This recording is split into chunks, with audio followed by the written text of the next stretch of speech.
Hey, what's up? John Sonmez from SimpleProgrammer.com.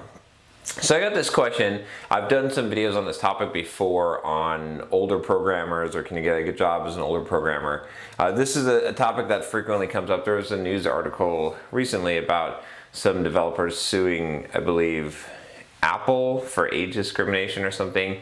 I think that's pretty lame, but that's my opinion on it, because I don't really think ageism is happening. I know this pisses some people off, but I wouldn't even want to work for a company, honestly, that's going to discriminate against age. And I can't, to me, ageism, discrimination is just so stupid, because why would I not hire someone who is the best, regardless of if they're old or what color their skin is or race or any preference? Like, I'm going to hire the best person. So I think a lot of times the ageism is, especially, the racism part, sure, I can understand a little bit more, but the ageism part is just cranky old developers that have outdated skills that are upset that they're not getting jobs and they're not updating their skills. And I think that's a majority of the case. I'm not saying that it never happens, but it doesn't happen all over the place like some people like to try to pretend. Honestly, if you have up-to-date skills and you're a valuable developer and you've got a ton of experience, there's no way I'm not hiring you. It's crazy. Like, even if I think you're only going to be around for the next 2 to 3 years, totally worth hiring someone with like 20 years experience or 30 years experience who's actually good and is up to date on the newest skills. But if you're not up to date on the newest skills and you're not actually good and you've got 20 or 30 years of baggage, hell no, I'm not going to hire you. So I think that it's all about that. So this is, I've actually sort of jumped into the question here, but anyway, this is a good question. This is from Paul, and he says, I've been following your blog for a while now, and I think that most of your content is excellent and relevant. I wanted to get your opinion on the benefits of hiring older dev guys like me. I'm 57 and have been programming since my early 20s. Sometimes it seems the industry values youth more than experience, and older guys are not as sought after as younger guys. So if I was interviewing, how would you say I should sell myself to a prospective employer? Just curious, and thanks for your time and ideas on this topic. So I don't want to, Paul, I'm not picking on you, dude. Like, I'm not saying you're one of those grumpy old developers that, is thinks that ageism is being used all the time. I do think that there's certainly in some of the startup areas, there's certainly inclination to value youth, because you've got these young programmers that you can have them work crazy hours and whatnot.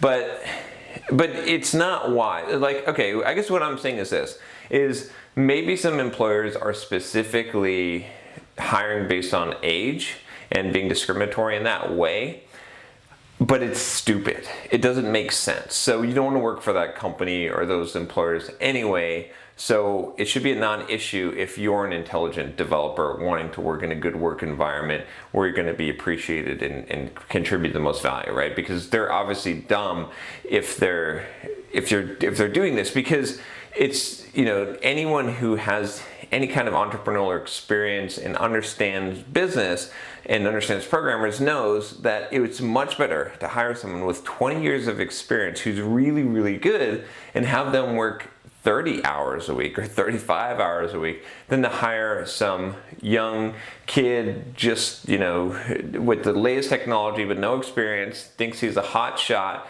and just thinks he knows it all and is willing to work 60, 70 hours a week, right? That you're gonna have more problems down the road, right? We've seen this play out time and time again. So that's where I come up on this topic, and I'm frankly sick of hearing the ageism thing, because I really like I said, I think it's a non-issue for those two reasons. One, because I think it's foolish and stupid, and you shouldn't want to work for those companies anyway. So here's the thing. Let's talk about how you could actually combat this in an interview if you feel like age might be working against you. And I have such a hard time, because I'm like, man, if I'm interviewing someone who's 57, they're getting the benefit of the doubt from me automatically. Like, if they have any level of skill, I'm like, damn, they have experience plus skill, right? So, but if I detect that they're not up to date and they're just like, they haven't learned anything new, then of course they're not going to get a job.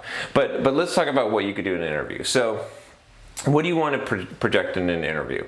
You want to project that you're up to date, right? Because that's the number one thing, is you want to say, if you're 57, you're coming into a programming interview, you want to be talking about the blogs, the books you've read, how you stay up to date, how you're teaching and mentoring. Those are going to be the critical things, right?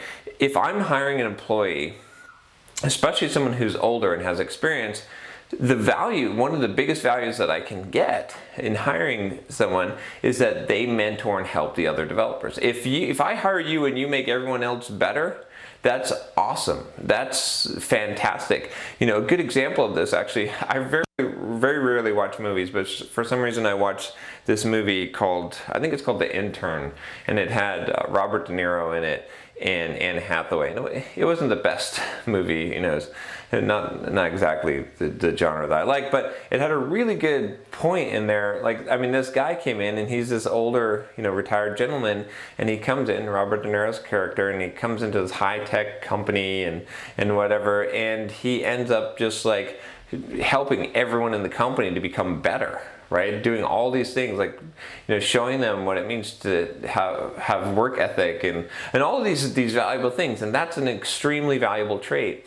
So that's where I stand on this, is you want to be that guy. Like, I mean, it's worth watching that movie to see how you can project yourself to be that guy, to show the confidence, to show that when I come into your business, what I'm going to do is I'm going to bring in like 20, 30 years experience that I have, and I'm not just going to sit there and code. I'm going to help other developers, I'm going to mentor them, I'm going to make them better, I'm going to make the team better, and I stay up to date on all my stuff, right? I'm just as competent, I'm better than a 20-year-old because I have experience, plus I know everything that they do. I'm on the blogs, I'm on Twitter, I'm Snapchatting it.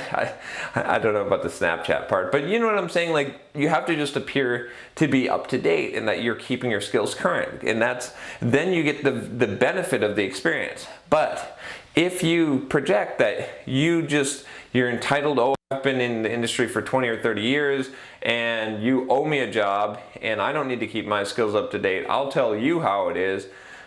Sorry, like, that's going to be an obnoxious asshole that you're not going to want to hire. You don't want to hire the old cranky bastard that's just going to like make everyone's life miserable because he knows it all and he's too high and mighty and too experienced to learn something new and to keep up to date, right? So, you know, that's where I would go with this. I think there's a few different ways. Like I said, I'm not, as long as you're projecting that you're up to date. I think this is the key problem with the ageism thing, is that it's just that, you know, honestly, like, if you're not up to date and most developers don't stay up to date. That's why this problem happens, right? You know, so I think that's the biggest issue. So as long as you can show that, you know, show that you've got an active blog, that you're teaching people, that you're doing the things that I talk about, you know, in how to market yourself as a software developer, you know, you got a solid brand. I think that's probably a good thing you could do. But as long as you're showing that you've got that value and that experience and you're staying up to date, that's going to be the key thing. So anyway, hopefully that helps you. Thanks for the email, Paul. If you have a question for me, email me at john@simpleprogrammer.com. If you like the video, subscribe to the channel. And if you'd like to join the community that we've got going on Facebook and support the channel and, you know, get some of the cool rewards and bonuses I've got there, go check out the Patreon page. I would appreciate it. I want to get rid of the ads on this channel, of course, but I can only do that with your help. So anyway, that's it, and I'll talk to you next time.